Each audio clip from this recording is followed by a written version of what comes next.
Queridos irmãos, queridas irmãs, hoje nós estamos celebrando a festa de São Tomás Becket. Este foi um grande bispo, mártir, que deu a vida pela Igreja. Por isso mesmo, nós podemos, com justa razão, ler o Evangelho de São João, que fala do bom pastor que dá a vida pelas suas ovelhas. Então, é por isso que nós estamos hoje lendo este Evangelho, para mostrar a união que havia entre este grande bispo Thomas Becket e o próprio Cristo, que é o pastor que dá a vida pelas suas ovelhas. E quando nós falamos deste mártir, nós também podemos fazer uma explicação a respeito deste rei, Henrique II, rei da Inglaterra, que foi, vamos dizer assim, um exemplo de um rei contrário às leis de Deus e que procurou usar do seu poder, da sua ambição e da sua força para inibir o poder da Igreja. Então, no fim, ele acabou se convertendo, mas ele foi, vamos dizer assim, o responsável pela morte do bispo Thomas Becket. E, ao mesmo tempo que falamos do mártir e do rei, falamos também do Papa. Então nós devemos destacar a importância do Papa Alexandre III na vida deste grande bispo, deste santo mártir da Igreja Católica. Então é interessante que a Igreja, depois do dia do Natal, homenageia o mártir Santo Estevão, justamente porque ele foi o primeiro a derramar o seu sangue por Cristo. Então é por isso que ele é chamado de protomártir. Então Santo Estevão é celebrado no dia 26. Depois a Igreja colocou ali, para homenagear o menino Jesus, o discípulo amado, que foi o apóstolo São João, o único apóstolo que não morreu mártir por causa do amor que ele teve a Cristo, da fidelidade de acompanhar Jesus até a cruz. E no dia seguinte celebramos a festa dos Santos Inocentes, que foram aquelas crianças de Belém que foram assassinadas por causa da inveja e do ódio de Herodes, que queria matar o menino Jesus, mas como ele não teve as informações exatas, que os magos acabaram não passando ali para avisá-lo, então ele ficou muito enfurecido e mandou matar aquelas crianças de Belém, com menos de 2 anos, para ver se matava no meio delas o menino Jesus. Mas a Santa Família já tinha ido para o Egito e, portanto, o menino Jesus não foi morto. Então, esses santos do dia 26, 27 e 28 de dezembro são muito importantes. Mas São Thomas Becket, que nesse ano justamente a festa caiu no domingo, ele é,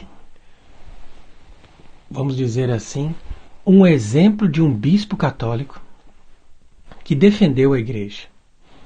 Então, por isso que a Igreja também faz questão de celebrá-lo dentro da oitava do Natal, justamente no dia da sua morte, porque esse bispo foi também um herói corajoso na defesa dos valores verdadeiramente cristãos e católicos, que, infelizmente, não só hoje em dia estão abandonados, mas em todas as épocas da história, muitas vezes esses valores foram colocados em segundo plano.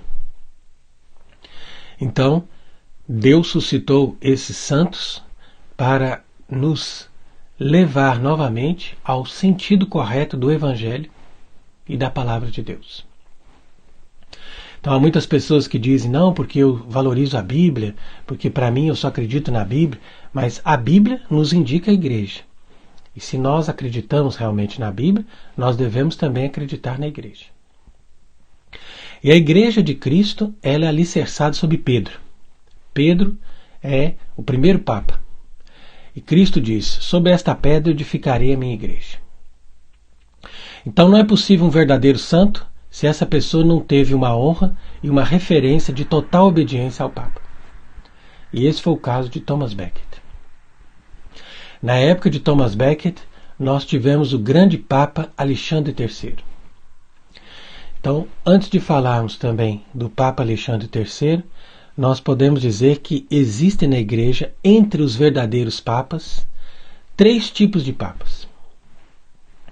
Nós temos os papas santos, que realmente foram gloriosos, ou foram mártires, ou foram muito fortes nas virtudes, foram realmente destacados naquilo que eles fizeram ou que eles viveram por amor a Cristo. Então esses são os santos papas canonizados. Depois nós temos também os papas que foram grandes, que foram realmente importantes, que conduziram a igreja com muita sabedoria, com muita força e de uma forma extraordinária. Então nós podemos dizer que esses são os grandes papas, não necessariamente canonizados, mas são aqueles que nós devemos ressaltar como papas verdadeiramente impressionantes na maneira de conduzirem o pontificado. E esse é o caso do Papa Alexandre III. Mas também tivemos papas que não foram nem gloriosos, nem exemplares, tiveram capacidade de fazer o básico, mas como eles são medíocres, eles não são lembrados, ou eles foram papas durante muito pouco tempo, então simplesmente nós podemos qualificá-los de papas medíocres, mas não de maus papas, porque nunca a igreja teve um mau papa. Isso aí nunca existiu na história da igreja. Se nós dizemos, não, ele foi um mau papa, isso aí é um falso julgamento, porque só Deus é que vai julgar. A verdade é que entre todos os papas verdadeiros, todos eles são chamados de Santo Padre. Por quê?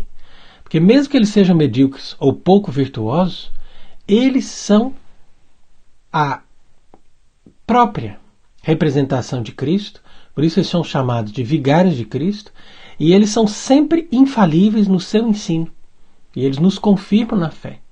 Por isso que é importante a veneração pelos papas, mesmo que eles sejam os medíocres, mesmo que eles sejam papas pouco virtuosos, que pode ter havido alguns, mas também não foram muitos. Então, de fato, essa é uma confusão que as pessoas têm. Que as pessoas acham que podemos ter um mau papa, e isso não existe. Ou eles são papas verdadeiros e se enquadram nesses 3 sentidos ali, nessas 3 classificações que nós explicamos, ou eles são antipapas. Agora, os antipapas não são também heréticos. Os antipapas são simplesmente aqueles que foram sustentados por algum poder secular em oposição ao papa que estava legítimo e, portanto, não foram necessariamente pessoas ruins, ou pessoas más, ou pessoas que ensinaram o erro. Que eu saiba, não houve nenhum antipapa na história que ensinou o erro. Então quer dizer que, por incrível que pareça, mesmo os antipapas são protegidos contra o erro. Agora, o que nós temos modernamente, como nós sempre explicamos, são falsos papas. Eles não são nem papas, nem sequer antipapas. São simplesmente usurpadores da sede apostólica que estão a serviço de um governo mundial que é anticristão, que deseja destruir o cristianismo de forma disfarçada e discreta, usando de falsas autoridades para ensinar o erro e para levar os cristãos a perder a verdadeira fé católica. Então isso daí é uma outra coisa. Portanto, eles não se enquadram nem entre os papas verdadeiros, que foram ou santos, ou papas muito impressionantes, ou papas medíocres.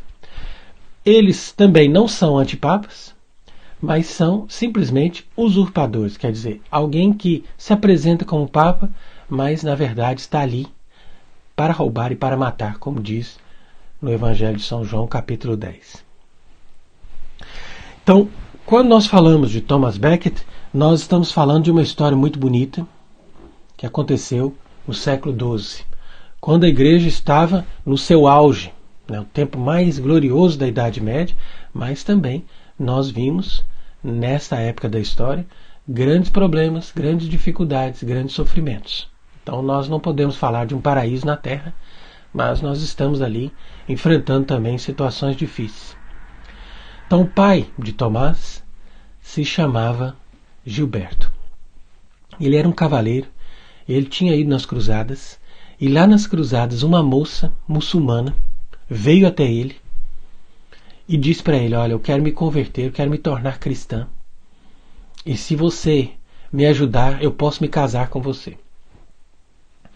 Então ele ficou admirado com aquela moça que veio para ele falando essas coisas e disse: tudo bem, vem comigo então, eu vou voltar para a Inglaterra e nós vamos ali nos casar. E foi assim que aconteceu.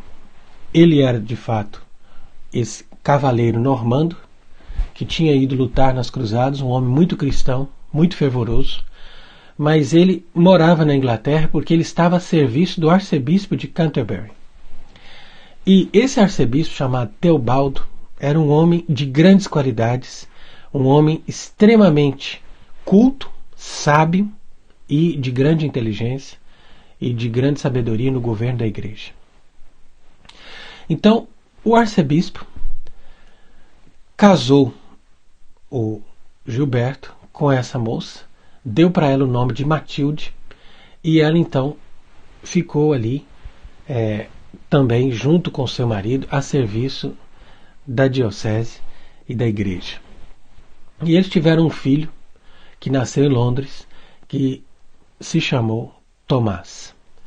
Então, esse menino foi educado com um alto nível de conhecimento, de cultura, e ele estudava justamente na França e conseguiu um alto grau de bacharelado para ele se tornar um grande funcionário do poder real da Inglaterra.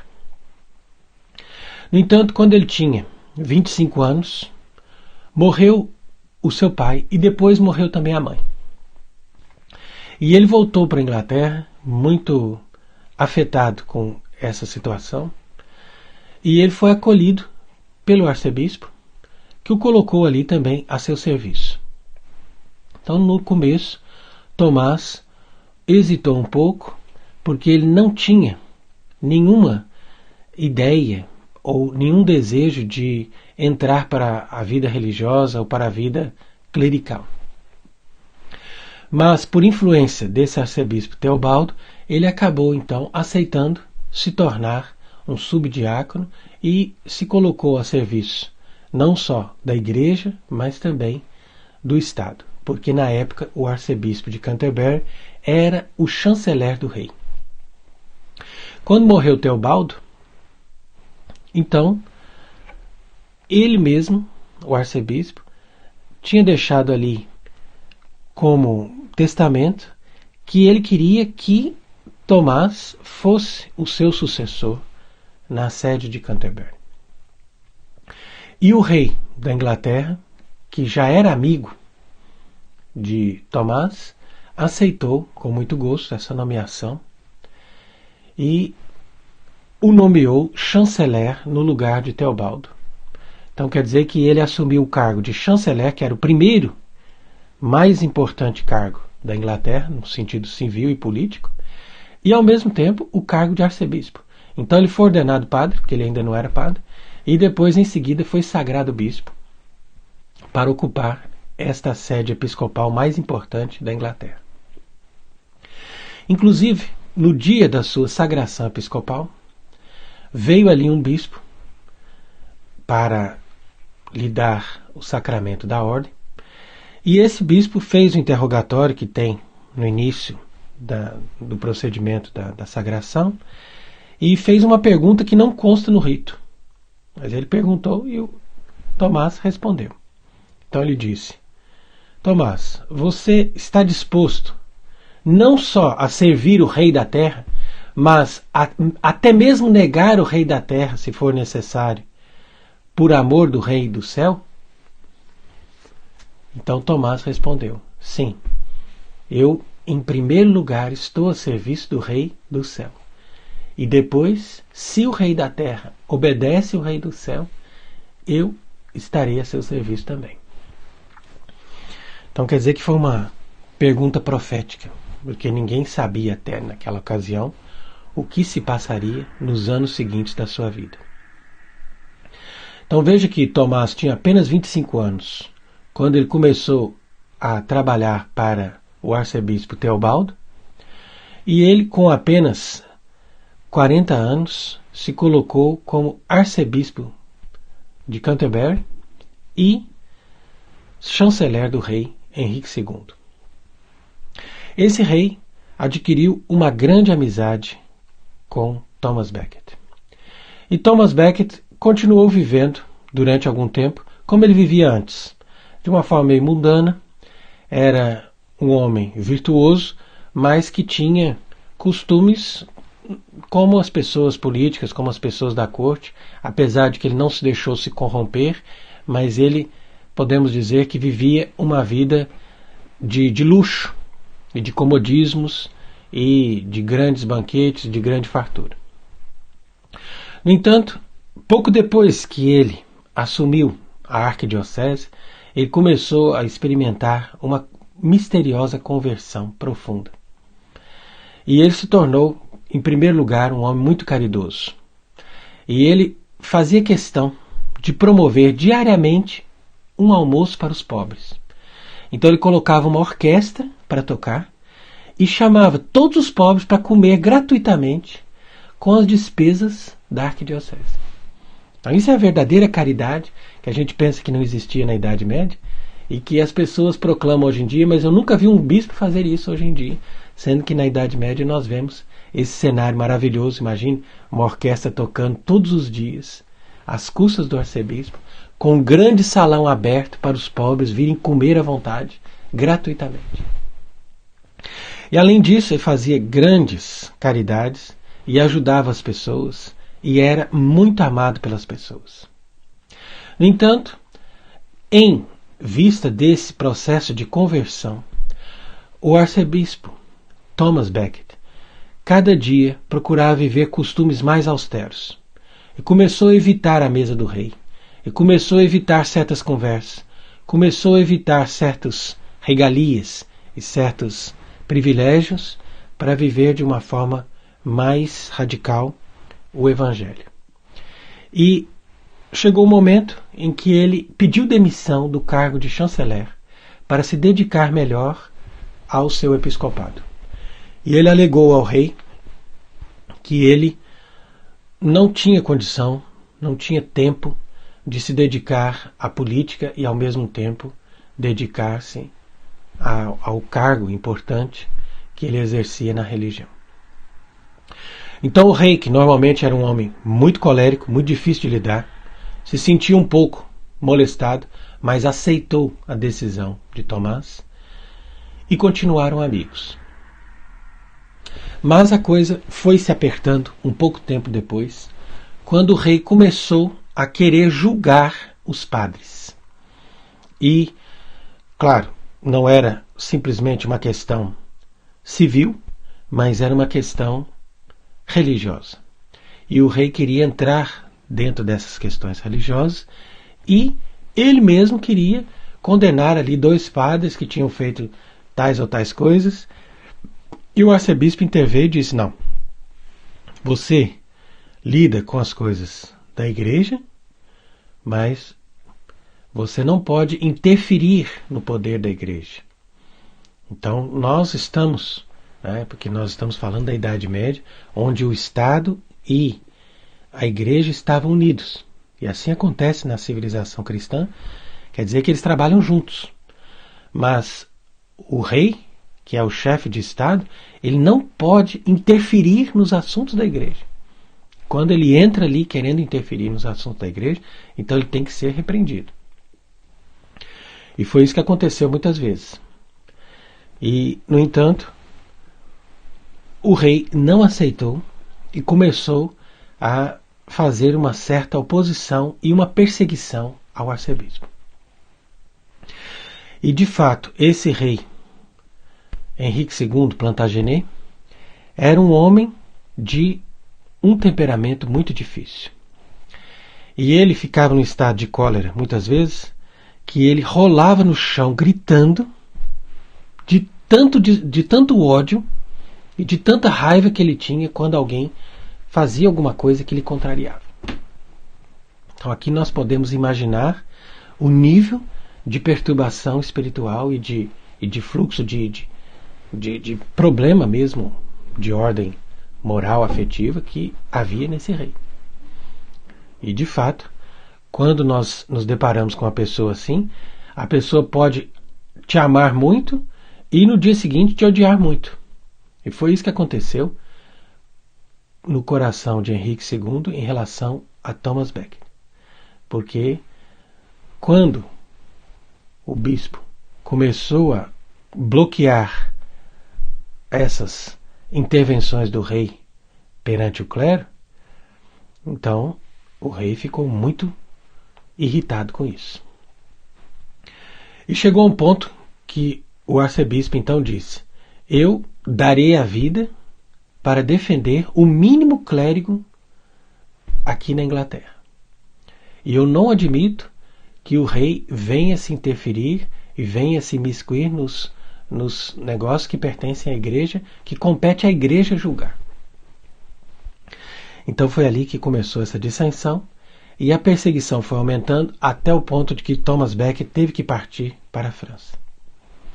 Então ele se refugiou na Normandia e depois ele veio buscar o auxílio de Alexandre III. Quando Thomas Becket se aproximava de Alexandre III, uma comissão da Inglaterra veio antes e se apresentou antes dele, diante do Papa, para colocar as queixas que eles tinham contra Alexandre III. Então é claro que ali já havia muitas pessoas que eram bajuladores do rei, como é o caso do bispo de Londres, que veio com essa comissão para dizer para o Papa que esse arcebispo fazia coisas erradas, que ele não era bom, que ele tinha que ser punido, etc. Então eles se adiantaram diante do Papa com todas essas calúnias. Mas Alexandre III, que estava morando no sul da França, ali, que estava morando no sul de Paris, porque ele tinha sido perseguido também na Itália pelo imperador Frederico Barbarossa, que sustentava um antipapa. Então, por causa dessa perseguição, o Papa vivia numa cidade um pouco ao sul de Paris, e ali que ele governava a igreja. Então imagine essa situação difícil. O Papa era uma pessoa de muita prudência, de muita sabedoria, e já conhecia as intenções de Henrique II e já sabia também das virtudes do arcebispo Thomas Becket. Ele já estava bem informado. Então, quando veio essa delegação, ele simplesmente disse: olha, vocês é que têm que tomar cuidado, porque vocês estão julgando alguém e mentindo sobre uma pessoa que não é nada disso que vocês estão dizendo. Então, realmente é impressionante a atuação do Papa Alexandre III desde o início para defender o arcebispo Thomas Becket. E quando o arcebispo chegou, porque o arcebispo na verdade estava na França disfarçado, ele estava revestido de um simples monge e ele não queria que ninguém percebesse que ele estava ali, porque ele já vinha fugindo dessa perseguição, e ele veio se apresentar diante do Papa para pedir a sua defesa. E o Papa disse que não, que ele estava muito bem amparado, que ele não precisava ter nenhum receio. E se ele achava que era perigoso voltar para a Inglaterra naquela situação, então que ele ficasse na França mesmo, que o Papa lhe daria toda a proteção. Então foi assim que o Papa pediu para ele ficar numa abadia de monges cistercienses, que estava não muito longe dali, E o arcebispo ficou um tempo com esses monges, escondido, vivendo como um simples monge. Então aqui você veja a simplicidade e a humildade dele.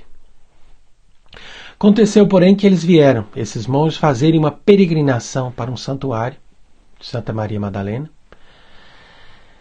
E, nessa ocasião, o arcebispo Thomas Becket celebrou a missa e fez uma homilia muito forte, explicando quem ele era e o que estava acontecendo na Inglaterra.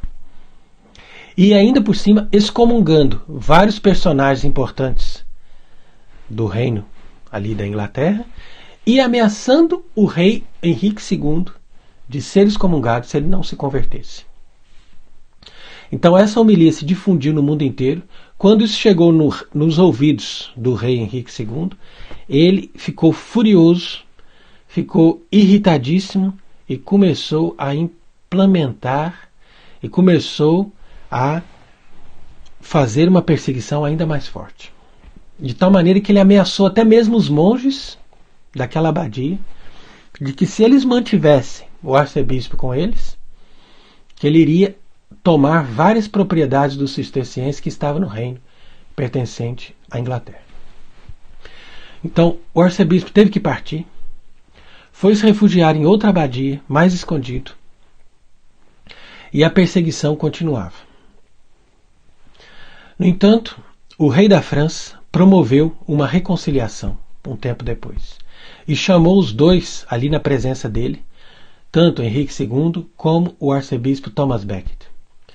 E o arcebispo então pediu desculpas ao rei, se em algum momento ele tinha molestado, agiu com toda humildade e o rei Henrique II, por uma certa política, viu que era necessário tentar pelo menos essa conciliação. Mas a sua mágoa não passou e ele continuava a fazer o possível para colocar a imagem do arcebispo de Canterbury como alguém que era um traidor do reino, um inimigo do rei e uma pessoa que estava agindo pelos seus próprios interesses contra os interesses da Inglaterra. Então, foi um outro período difícil que o arcebispo de Canterbury teve, desde que ele voltou para a sua sede episcopal até o momento da sua morte. Mas ele não temia e ele sabia que também não ia durar muito tempo a sua vida. Então foi justamente na vigília do Natal, daquele ano de 1171, que Thomas Becket pronunciou uma forte homilia na sua catedral, que hoje foi tomada pelos anglicanos, que também são hipócritas, como os líderes da nova igreja do Vaticano II, que sabem fingir que veneram os santos do passado como se fossem seus próprios santos, da sua própria igreja. Sendo que eles, se estivessem vivos hoje, estariam condenando não só os erros do anglicanismo, mas também os erros da igreja do Vaticano II, que não tem muita diferença da igreja anglicana. Mas, de fato, naquela época, onde ainda havia a Igreja Católica na Inglaterra, havia uma forte pressão para que o rei se colocasse no seu lugar. E o Papa Alexandre III, que foi um homem de grande pulso, de grande firmeza, que não temeu diante dos imperadores, diante dos reis, diante das grandes forças políticas da época, ele soube controlar a situação no mundo inteiro, que era uma situação de dificuldade e de grande tensão em toda a Europa. E a tensão foi forte também na Inglaterra e o arcebispo não se inclinou diante dessa presunção real de querer controlar a igreja. Mas, ao contrário, ele disse nessa homilia da vigília de Natal daquele ano que estava disposto a dar a vida pela sua igreja. E foi assim que aconteceu, porque justamente no dia 29 de dezembro, quando ele saiu ali da sacristia para celebrar as vésperas, entraram na igreja esses capangas do rei, que estavam dispostos a matar o arcebispo. Então eles gritavam: onde está o traidor? Onde está esse bispo? e eles depois o viram justamente saindo da sacristia com seus paramentos. E aí eles disseram: olha, vem aqui para fora que nós vamos acertar as contas. E o arcebispo disse: não, eu não vou sair da igreja. Porque ele sabia que, claro, eles queriam matá-lo fora da igreja, porque matar dentro da igreja é um pecado ainda mais grave e um crime ainda mais grotesco. Mas como ele não quis sair, então eles vieram até ele com violência. E ele se ajoelhou, entregou a sua alma a Deus e pediu a Deus que tivesse piedade dele, pela intercessão de todos os santos cujas relíquias estavam ali na catedral. Não só o grande fundador daquela igreja, que foi Santo Agostinho de Canterbury, mas também o grande arcebispo Santo Anselmo e todos os outros santos cujas relíquias estavam ali. E ele disse: eu entrego a minha vida pela Igreja Católica. E em obediência total e união total ao Papa Alexandre III. E estou disposto a morrer pela liberdade desta Igreja Católica na Inglaterra. E aí vieram esses capangas e, com espadas, deram golpes na cabeça dele. E a sua cabeça se quebrou e o seu cérebro se esparramou ali no piso da catedral. Foi uma coisa grotesca, uma coisa horrível. E as pessoas começaram a gritar: Santo Bispo Tomás. Nesse mesmo momento, as pessoas já começaram a aclamar o Bispo Tomás como Marte. Então isso foi uma notícia impressionante que repercutiu no mundo inteiro. O Papa Alexandre, que recebeu essa notícia com muito pesar, depois soube da tristeza e do enorme arrependimento do rei Henrique II, que foi responsável pela sua morte. Não porque ele tenha mandado matar o arcebispo, mas porque ele, quando no meio da sua corte falava mal do arcebispo, dizia sempre: quem der a alguém, faça justiça, faça vingança e dê a morte a esse homem criminoso e traidor. Então, como bispo, como rei, sempre falava com essa veemência, proclamando isso, é claro que os seus bajuladores quiseram aproveitar dessa ocasião para agradar o rei. Mas ao invés de ter alegria pela morte de Thomas Becket, Henrique II se colocou numa enorme tristeza e num gigante e num imenso arrependimento. E, portanto, ele recebeu a penitência do Papa Alexandre III e também se converteu. Então isso também foi um milagre impressionante, além de outros muitos milagres que o arcebispo de Canterbury fez depois da sua morte. E justamente 1 ano e meio depois que ele foi martirizado, o mesmo Papa Alexandre III, seu amigo e defensor, o canonizou. E Alexandre III venceu os seus inimigos, pôde voltar para Roma e, inclusive, aceitou como seus servidores 3 antipapas que tinham sido promovidos por Frederico Barbarossa. Então imagine a verdadeira misericórdia. Isso é um sinal da verdadeira misericórdia que havia no coração desses verdadeiros papas do passado. Então não só perdoou, mas deu cargos e deu muita importância e valorizou aqueles que tinham sido seus inimigos e antipapas. E ele os reconciliou com a igreja e disse: não, eu vou te dar essa diocese, vou te promover e tudo, sem nenhum problema. Então quer dizer que a bondade, a misericórdia, a verdadeira caridade e todos esses valores e virtudes estão presentes na verdadeira igreja, que mesmo que tenha que sofrer oposições, dificuldades, como a igreja sempre sofreu, ela manifesta a sua glória, manifesta a sua justiça, na medida em que ela mantém sempre a verdade revelada por Deus. E é a partir dali que nós devemos basear a nossa fé. Que o grande arcebispo de Canterbury possa interceder para que, através da intercessão deste grande mártir, a igreja na Inglaterra volte a ser a Igreja Católica de sempre. E que o anglicanismo seja extinto, que acabe-se esse cisma, que acabe-se todo esse movimento contrário ao Papa e contrário à verdadeira religião. E que a verdade também triunfe em Roma e que um dia possamos voltar a ter um verdadeiro Papa e a ter uma verdadeira Igreja Católica estabelecida com a justiça e a verdade como nós tivemos no passado. Que Deus seja bendito pela vida e pelo martírio de São Thomas Becket. Amém.